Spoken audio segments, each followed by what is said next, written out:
Thank you so much, Jenna. That was a lovely introduction. It's lovely to look around at 10 a.m. on a Saturday morning and see so many keen faces. I really appreciate you all showing up for me and for Sybil. It's a real credit to the Glenbow and a credit to Calgary. I also want to give my thanks to everybody who's been involved with the organisation of the exhibition.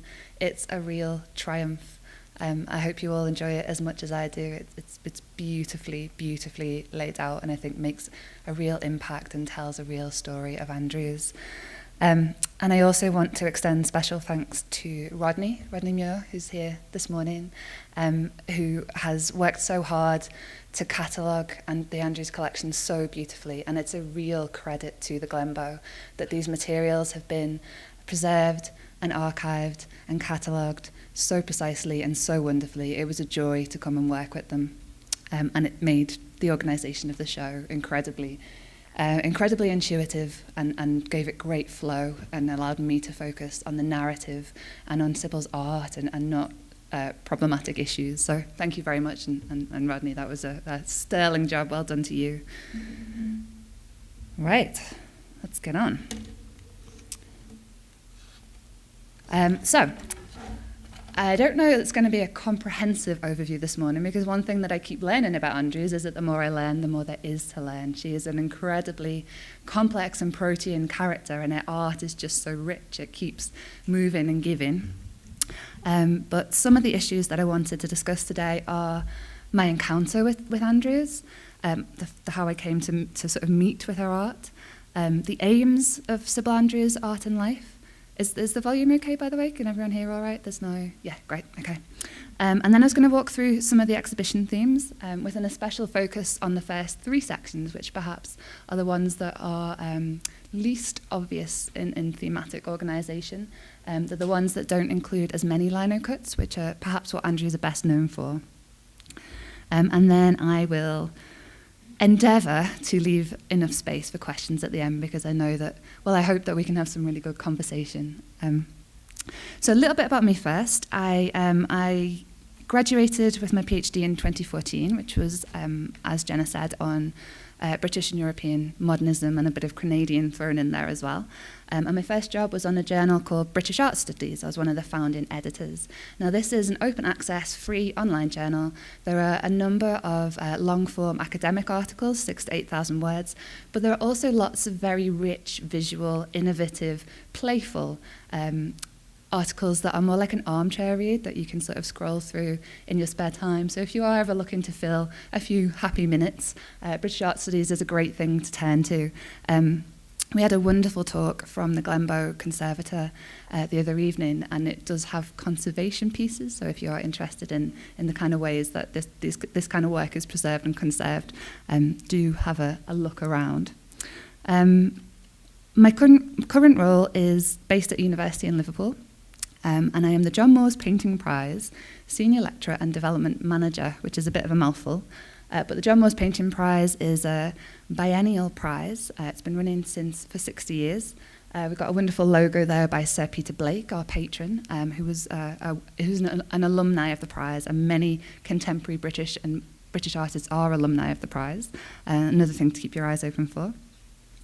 In the past couple of years, I've worked on Virginia Woolf, an exhibition inspired by her writings, which started at Tate St Ives and toured England. And probably most pertinently for this lecture, I've worked on a show called Cutting Edge British Modernist Printmaking, which was on show this summer at the Dulwich Picture Gallery. And it was Andrews and her sort of contemporaries, Andrews and her lino-cutting cohort. Colin, I wonder if you could turn to the website, and I'll just show you a brief film excerpt to tell you a little bit more about that show.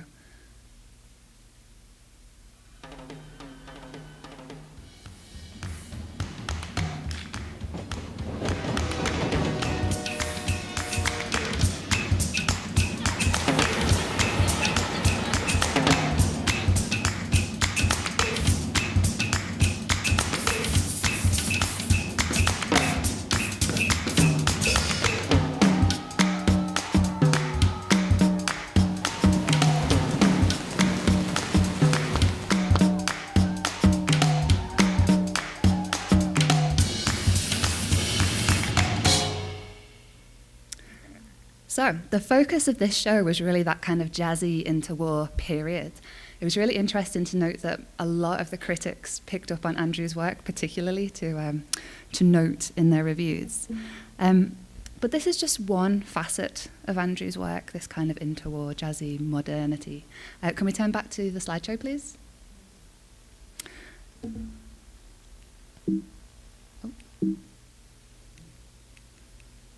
And it's not necessarily the Andrews that I first encountered in 2011 when I was visiting the island of Quadra. I was spending some time on the island with family and looking for things to do. I went to see a local artist one day. His name was Richard Culver. And it transpired that Richard was a student of Sybil Andrews. Andrews didn't generally teach her students to linocut, but Culver had been sort of special to her, and she did teach him this method, and he has gone on to have a very successful career as a linocut printmaker. But in stark contrast to that fast-paced modernity of interwar London, this is the view that is reminiscent of Andrews for me. This is the shoreline at Campbell River, near where she lived, and this gives a very different picture of Andrews, and one that's quite at odds with the cutting edge of modernity. I wanted to sort of begin the lecture proper with a reading from Andrews' own words. The choice is yours. One is work, the other words and hot air and wishful thinking. And I think that really encapsulates her work ethic and her sort of no-nonsense ethos. She's very forthright, she's very dedicated to work. She doesn't want to waste time, she doesn't want to make pretty little pictures, she wants to make dynamic, important works. So the aims of the exhibition were that it would be the first exhibition. There have been exhibitions of Andrews' Linocuts before, but that this would be the first to demonstrate the full depth and resonance of the many aspects of her work. It viewed her work in both the context of her British and Canadian peers, and it makes the case for her stature as a really important artist in the canon of both countries. It shows how Andrews brought together qualities of craft and workmanship and hard work, which were the driving forces behind her artistic output, with creativity and personal vision, and to create a uniquely expressive body of work that spans 70 years. So we're often tempted to just focus on the sort of 1920s and 1930s, but in actual fact, she continued to make work until late into her life, and some of her most dynamic and innovative works came in her later years.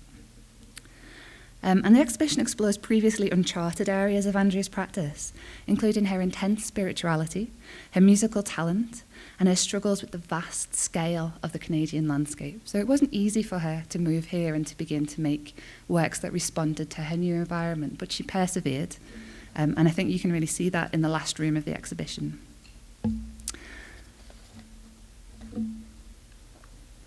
So a leading quote for me that made me think very hard about how to frame this exhibition was, a tree takes a lifetime in its growing. So as I say, I didn't just want to present one aspect or one era of Andrews' work, but give an overview from start to finish.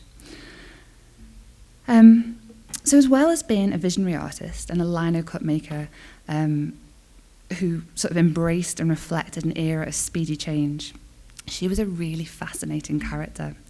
Her personal interests and intellectual pursuits are astonishingly diverse and often encompass seemingly contradictory courses. Working in the most modern of media and form, she was fascinated by medievalism. A Christian scientist, she studied Catholicism. A master of the modernist techniques of abstraction and fragmentation, she depicted the rural landscape with a keen nostalgia. She was forthright, contradictory, complex, and completely devoted to art, filling many notebooks with quotations and depicting the same scenes repeatedly. Her tremendous rigour and discipline were matched by her remarkable ingenuity and imaginative life.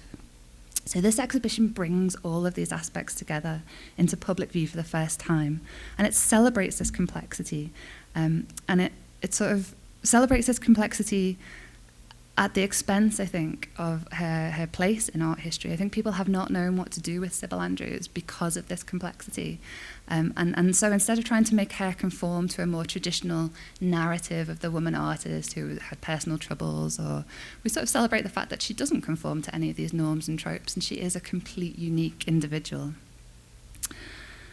So the archival materials on display span the entire spectrum of those collected at the Glenbow. So photographs, letters, official documents, catalogues, notebooks, sketchbooks, scrapbooks, critical writing, both published and unpublished, as well, it transpires, as her leatherwork. The cultural history items displayed include musical instruments, handmade cases, tools, artistic paraphernalia, and needlework. And it was important to think very carefully about how we displayed them. So we wanted to get all of these items out, but it was important to think particularly carefully for Andrews about how we displayed them. She had very, very precise requirements for what she wanted, how she wanted her art to look on the wall.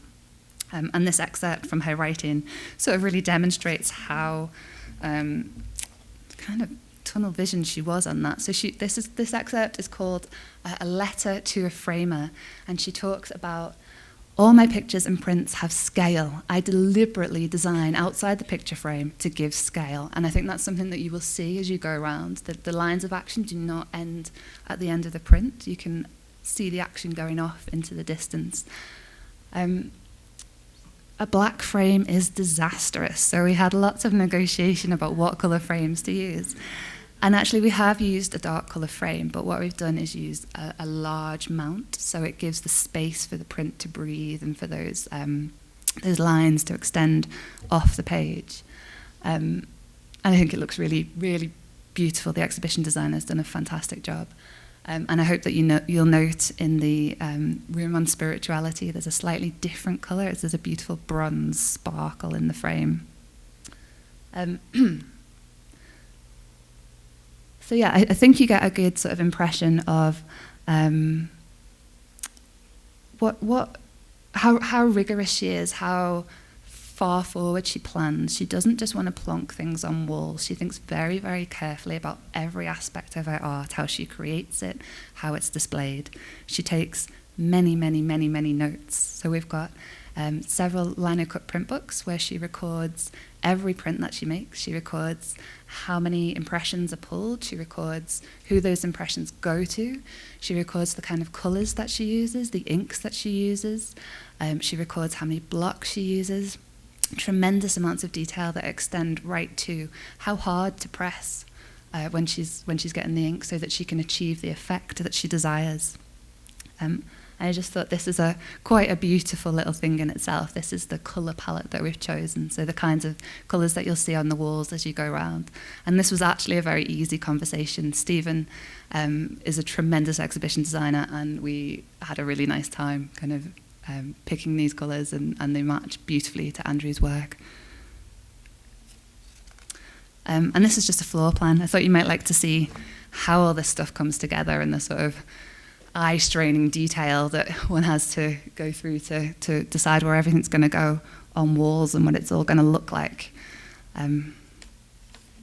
But hopefully when you arrive at the exhibition, the sort of labour behind it has all been erased, and it just looks like it's come into being exactly as it ought to be.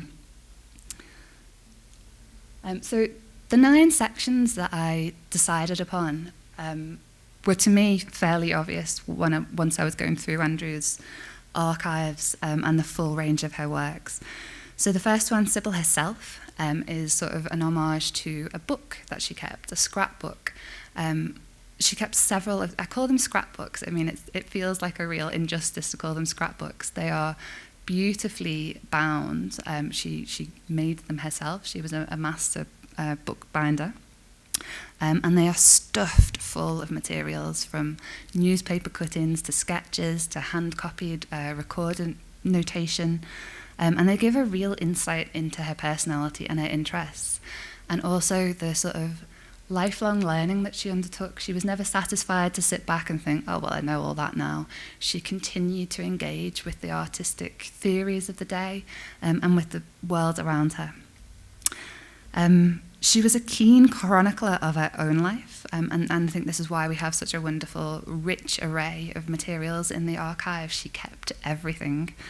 So the exhibition doesn't focus exclusively on her artwork, but on that lifetime of memorabilia, because it was important to her. She collected it, she held on to it, and it does have significant bearing on her work. And so this forms an introduction to the artist through her own eyes. And as you go into the exhibition, you will see a large-scale elevation of a self-portrait. And it's one of the only self-portraits that we have. I don't know of any others. And it's when she's around about 40, so she is still a young woman, but she's done her training. She knows what she's about. She knows where she's going. She knows what kind of marks she wants to make. And it's just a really, really nice way to open the exhibition with Andrews through her own eyes. And she has this slightly imperious gaze, and she's wearing big hoop earrings and a scarf. It's a little bit bohemian, but also quite steely, quite determined. And it opens with some portraits of people who were important to her, and some photographs that she'd taken. So it kind of gives insights into her fond recollections of childhood, but also the people who were important to her. And so it begins with a portrait of Cyril Power. So the names get a little bit complicated. You've got Claude Flight, Cyril Power, Sybil Andrews, and it gets a bit sibilant. But Cyril Power was an artistic partner for 20 years. The precise nature of their relationship is slightly unclear, and it's something that I don't really want to go into, but other biographers have or will in future look at more carefully. But they were such a profound influence on one another. One of the stories about how they met is that the very young Andrews, not quite in her 20s, was sketching in the town square, and Power came along. He was a trained architect and a very good draftsman, and helped her with the perspectives of the thing that she was trying to draw. And so he was really formative in her early artistic training. And then once they discovered linocut printmaking, she became the sort of teacher, and the polarity reversed a little bit. And she really helped him with his printmaking. Another portrait very early on is of Walter, her husband, who she emigrated to Canada with, and they both had similar interests in music, in craftsmanship. He was a shipbuilder.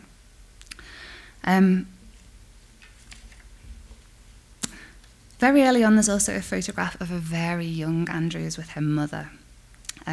It's quite a sedate portrait. They're in historical costume. They're posing for a studio portrait.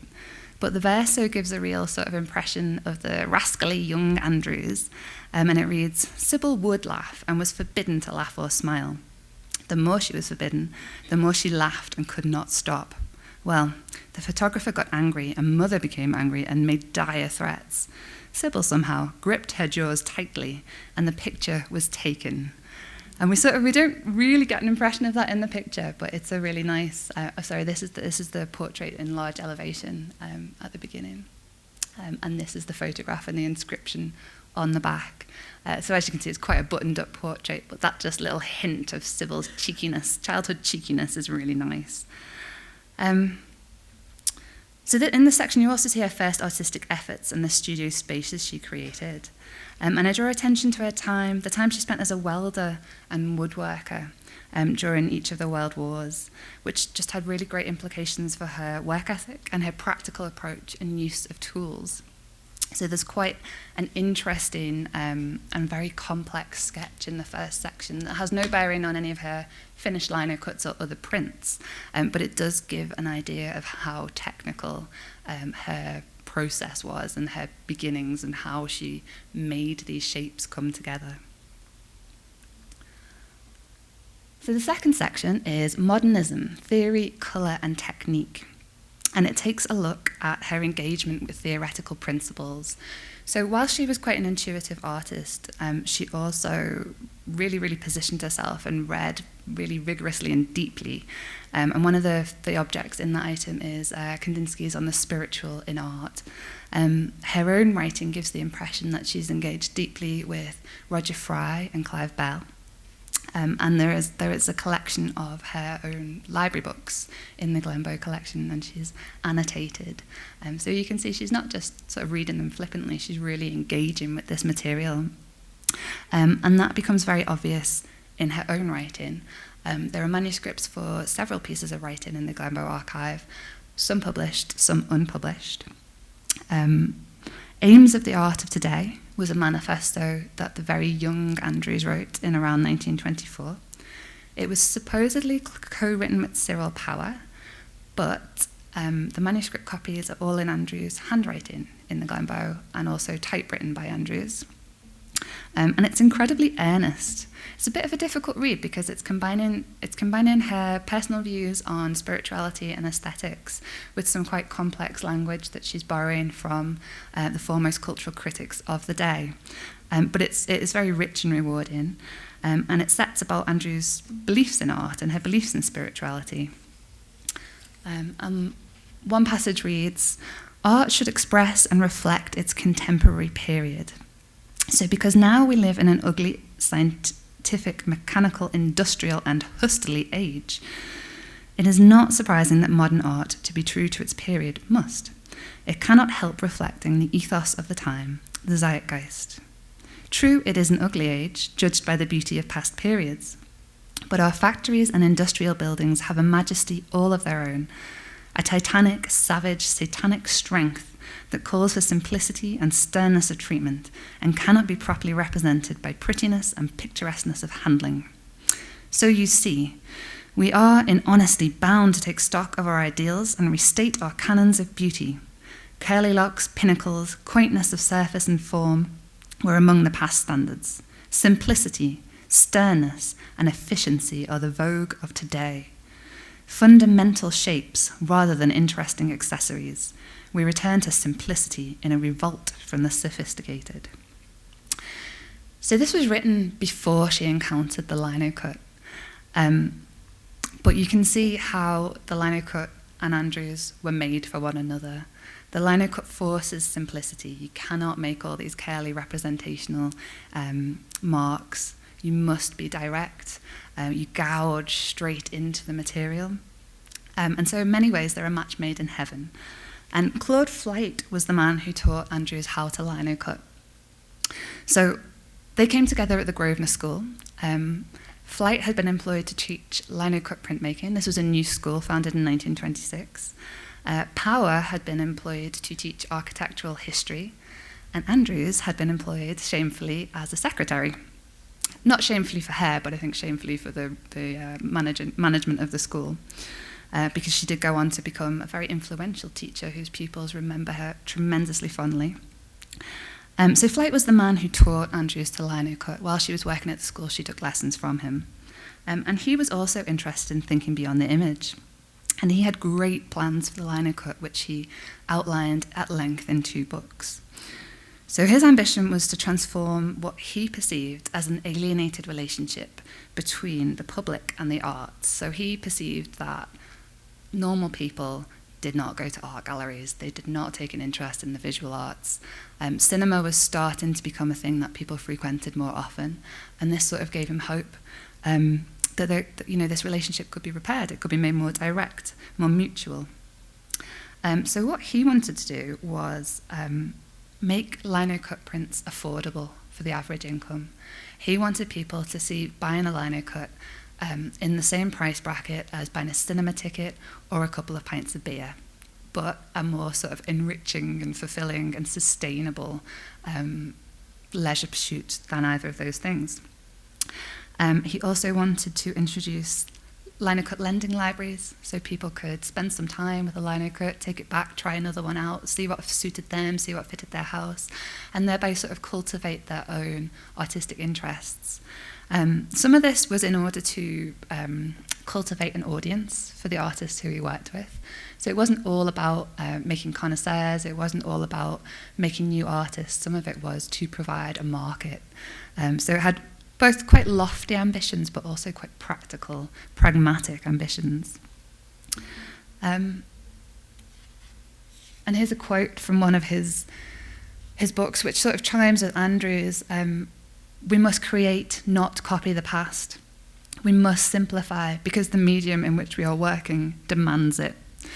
And so it's interesting that Andrews wrote this manifesto before meeting Flight, because these are obviously also her ideas, and you wonder if some of her ideas shift onto him and if there's much mutual exchange. And I haven't found any letters between the two. I guess their conversations happen in person in the print room, but it is rather wonderful to imagine the sort of intellectual curiosity that was sparked between them.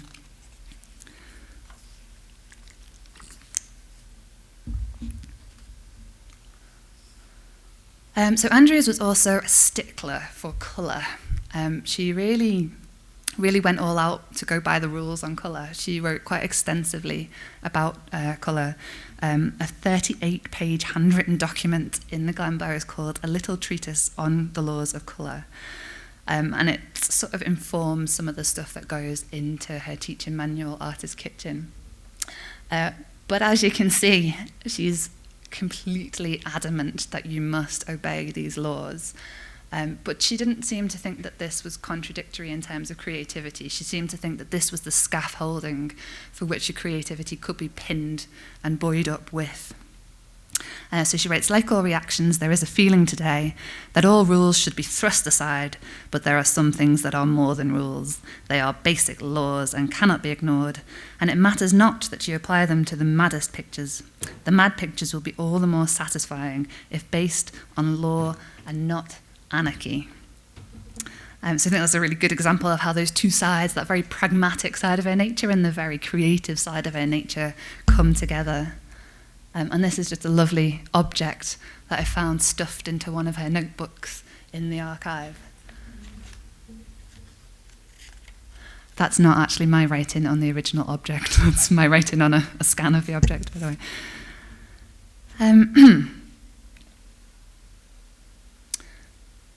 So this is just a brief sort of critical overview by some British critics who work at the British Museum about the technical aspects of the linocut, and they've pointed out that unlike traditional printmaking, there's no sort of key block, that every block comes together and is of equal importance. So it's an insight into kind of how revolutionary this method is and how they're kind of smashing the rules up and at the same time obeying other rules. I think this quotation, which comes from Andrews, I don't think I've said what Artist's Kitchen is. So Artist's Kitchen is a book that Andrews wrote. It was typed by a friend of hers, Barbara Friedland. Hi. And it's, I think she writes, it's the recipes for art. And so I tend to think of Artist's Kitchen as half a training manual, half something she set down for her students so that they could learn the very sort of technical aspects of printmaking and art making. I think of it as half kind of life guide. So if you were ever a bit stuck, if you're ever a bit at sea, go and take some practical advice from Andrews and you'll find your way. And I kind of think that this quotation is analogous to her own personality. So it's Andrews' view of the linocut.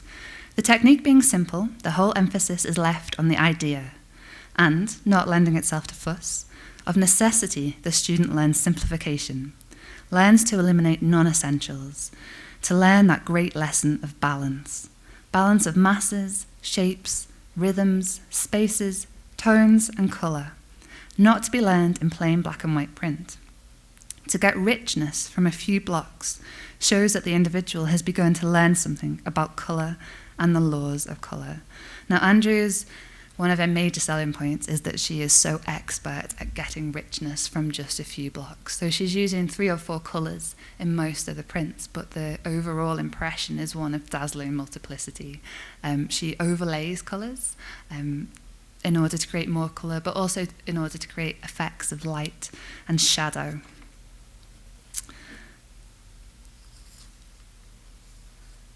I'm going to skip over Flight.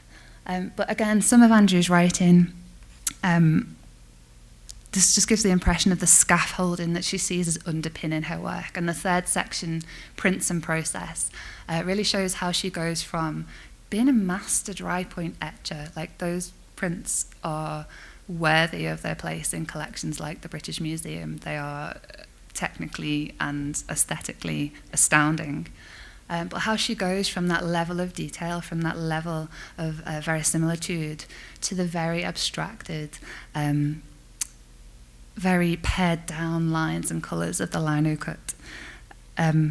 So it was a really great opportunity to be able to display that technical prowess that she has in both those aspects.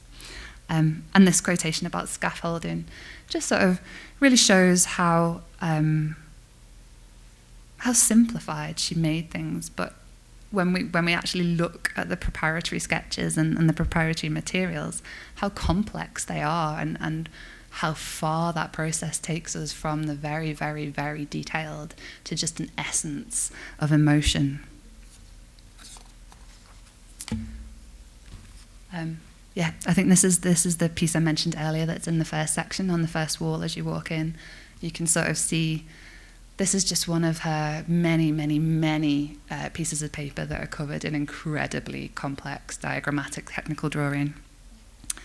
And there's also this really nice piece on the right, which maps directly on to Cyril Power, one of Cyril Power's most famous linocuts. So it kind of shows that that relationship has reversed, and that the pupil has become the teacher, that she's sort of helping him put his linocuts together in the way that he helped her come to terms with architectural drawing and the tools of her trade.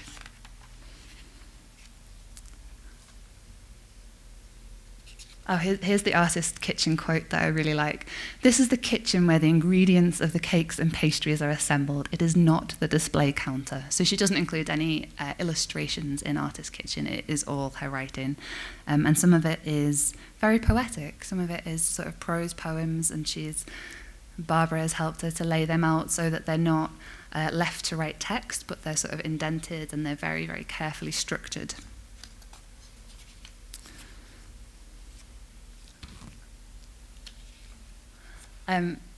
This was one of my favourite things that I found whilst I was exploring the archive.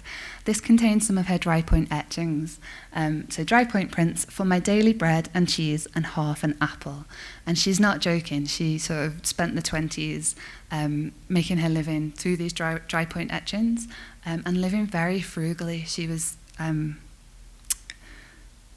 very, very basic in her needs and wants, and she always advised her students that they must put the art first, that they couldn't think of fame and fortune, but it had to be all about the ideas behind the art. You had to produce the art first.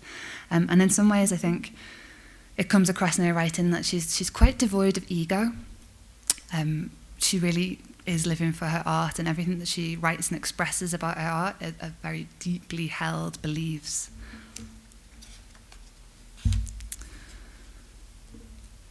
And these are some of those dry point etchings that I mentioned earlier. You can see the architectural detail and those fantastic effects of shadow.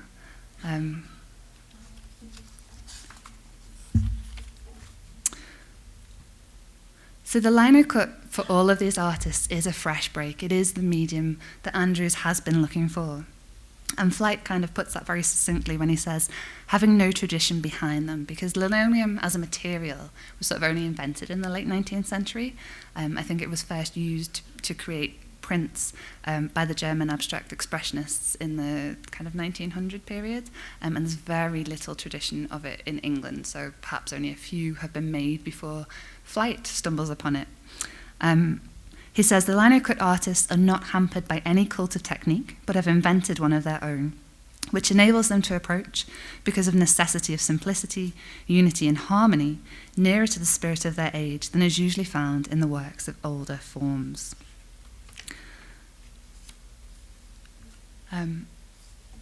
So you can see that when Andrews is making this low-tide Limehouse in 1925, she's really looking to art history, to artists like James Abbott McNeill, sorry, that should be Whistler, who made the same scene in 1859. And yet, a year later, she is making linocuts of the same scene, and this comparison is just astonishing, really. The effects of the water just achieved so simply. the perspective completely different. Colin, I wonder if you could get the film up. There's a short musical number that I'd like to play you, and it's almost as though Andrews steps from this 19th century tradition of art making into a 1920s jazz age.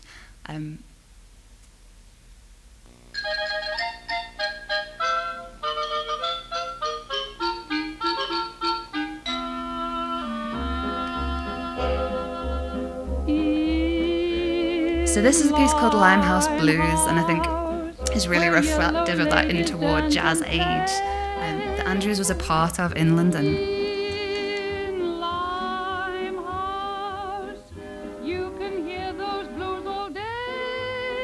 But it's interesting that it's the same scene, it's the same Limehouse, but Limehouse has suddenly gone from this art historical, dingy East End docks to a jazz age linocut. Okay, that's great, thank you.